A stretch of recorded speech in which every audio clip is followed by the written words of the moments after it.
বৈশাখ মাসের হরিশ মঙ্গলবারের ব্রত কথা। এক ব্রাহ্মণের মেয়ে আর এক গোয়ালার মেয়ে দুজনে সই পাতিয়েছিল। ব্রাহ্মণের মেয়ে বৈশাখ মাসে প্রতি মঙ্গলবার উপবাসী থেকে মা হরিশ মঙ্গলবারের ব্রত করতেন আর ব্রত কথা শুনতেন। মা হরিশ মঙ্গলচণ্ডীর কৃপায় তার আর সুখের সীমা ছিল না। গোয়ালার মেয়ে তাকে ব্রত করতে দেখে একদিন জিজ্ঞাসা করলো, সই এই ব্রত করলে কি হয়?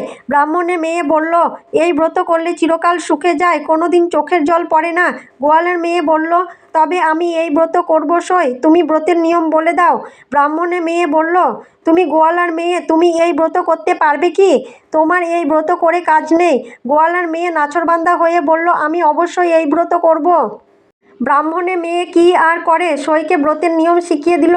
গোয়ালার মেয়ে বৈশাখ মাস থেকে মা হরিশ মঙ্গলচণ্ডীর ব্রত আরম্ভ করলো। প্রথম যে মঙ্গলবার ব্রত করবে সেদিন সে উপবাস করে রইল। ব্রাহ্মণের মেয়ে নিজের ব্রত সেরে গোয়ালার মেয়ের ব্রত দেখতে এলেন। দেখলেন সই ঠিক নিয়ম মতো ব্রত সেরে কথা বলছে। তিনি নিজ বাড়িতে একবার কথা বলেছেন, আবার গোয়ালার মেয়ের সঙ্গে বসে কথা শুনলেন। গোয়ালার মেয়ে 2-3 বার ব্রত করতেই মা মঙ্গলচণ্ডীর দয়া হলো, তার সংসার ধনে জনে ভরে উঠল। সুখের আর সীমা রইল না। এতদিন গোয়ালা দুধ দই বেচে জনমজুর খাটিয়ে যে 2 পয়সা রোজগার করে আনতো, তাতে গোয়ালার মেয়ের সংসার কোনো রকমে চলতো। কাজেই হঠাৎ করে এত সুখ তার আর সহ্য হলো না, তার কাঁদতে ইচ্ছা হলো। একদিন ব্রাহ্মণের মেয়ের কাছে গিয়ে গোয়ালার মেয়ে বলল, সই বড় কাঁদতে ইচ্ছা হচ্ছে। ব্রাহ্মণের মেয়ে শুনে তো অবাক, তারপর বলল, আমি তো তখনই বলেছি এই ব্রত করলে কখনো চোখের জল পড়ে না, তা তুমি কাঁদবে কেমন করে? গোয়ালার মেয়ে কিছুতেই বুঝতে চায় না। সে বলল, না কাঁদলে আমি স্থির থাকতে পারবো না, প্রাণ হাঁপিয়ে উঠছে। ব্রাহ্মণের মেয়ে বলল, যদি এতই তোমার কাঁদবার সাধ হয়ে থাকে তবে এক কাজ করো, দুলেদের ঢেকিশালে চালে যেসব লাউ কুমড়ো হয়েছে সেগুলো রাতের বেলায় গিয়ে তুলে আনোগে। তারা জানলে পরে অকথা কুকথা বলে তোমায় গালিগালাজ করবে, তাই শুনে তোমার মনে দুঃখ হবে, তখন তুমি কাঁদতে পারবে। যেমনই কথা তেমনই কাজ, কিন্তু তার উপর মা মঙ্গলচণ্ডীর কৃপা রয়েছে। তুলে নিয়ে আসতেই তার 4 গুণ লাউ কুমড়োতে মাচা ভরে গেল। দুলেরা সকালবেলা উঠেই তো অবাক। খোঁজ নিয়ে জানতে পারল গোয়ালার মেয়ের হাত লেগে এমন শ্রী হয়েছে। তখন তারা ভাবল, ইনি তো সামান্য মেয়ে নন, ইনি স্বয়ং লক্ষ্মী ঠাকরুন। তারপর তারা ঝুড়ি করে নিজেরা গোয়ালার মেয়ের বাড়িতে লাউ কুমড়ো বয়ে দিয়ে গেল। গোয়ালার মেয়ের আর কান্না হলো না। সে আবার ব্রাহ্মণের মেয়ের কাছে গিয়ে বলল, সই তোমার কথা মতো কাজ করে তো কাঁদতে পারলাম না। ব্রাহ্মণের মেয়ে বলল, তবে আর এক কাজ করো, আজ রাজবাড়িতে একটা হাতি মরেছে, সেটা হাতিশালে পড়ে আছে, তুমি সেই হাতিটার গলা ধরে কাঁদোগে। গোয়ালার মেয়ে তাই করলো, কিন্তু মা মঙ্গলচণ্ডীর ব্রত করে তার শরীর শুদ্ধ হয়ে গেছে। হাতির গায়ে তার হাত লাগামাত্র হাতি বেঁচে উঠল। সেই খবর দেশময় ছড়িয়ে পড়ল।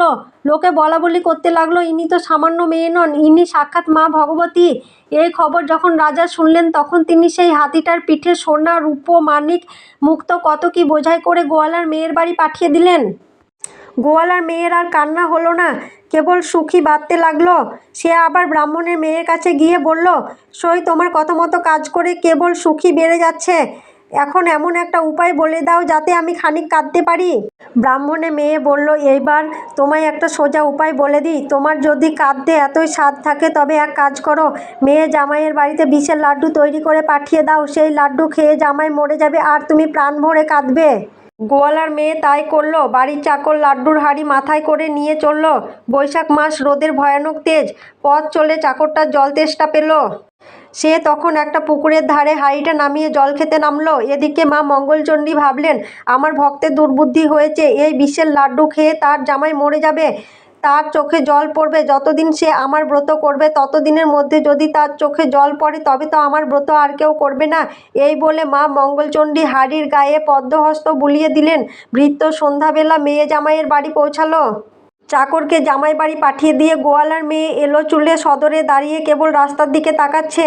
যেই কারো কুসংবাদ পাবে অমনি কাঁদতে আরম্ভ করবে। এমন সময় চাকরকে আসতে দেখে গোয়ালার মেয়ে কান্নার সুরে ও মা, মা গো বলে কাঁদবার উদ্যোগ করছিল। চাকরটি সেই ভাব দেখে অবাক হয়ে বলল, তুমি অমন করছো কেন গো? তেনারা সকলে তো ভালোই আছেন। তোমার লাড্ডু খেয়ে কত সুখ্যাতি করলেন, আসবার সময় আমার রাহা খরচও দিলেন। শুনে গোয়ালার মেয়ে না রাম না গঙ্গা কিছুই বলল না, গুম হয়ে বসে রইল।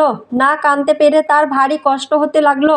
সে তক্ষুনি ব্রাহ্মণের মেয়ের কাছে ছুটে গিয়ে বলল, সই কাঁদতে না পেরে দম বন্ধ হবার উপক্রম হয়েছে। তুমি শিগগির যদি এমন একটা উপায় বার করে দাও যাতে প্রাণ ভরে কাঁদতে পারি, না হলে আর কিছুতেই বাঁচব না।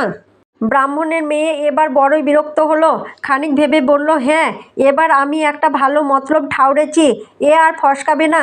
তুমি এক কাজ করো, কাল মঙ্গলবার, কাল তুমি সকালবেলা উঠেই গরম গরম মাছের ঝোল ভাত রেঁধে বেড়ে খেয়ে বসে থাকবে, ব্রত লাগবে না।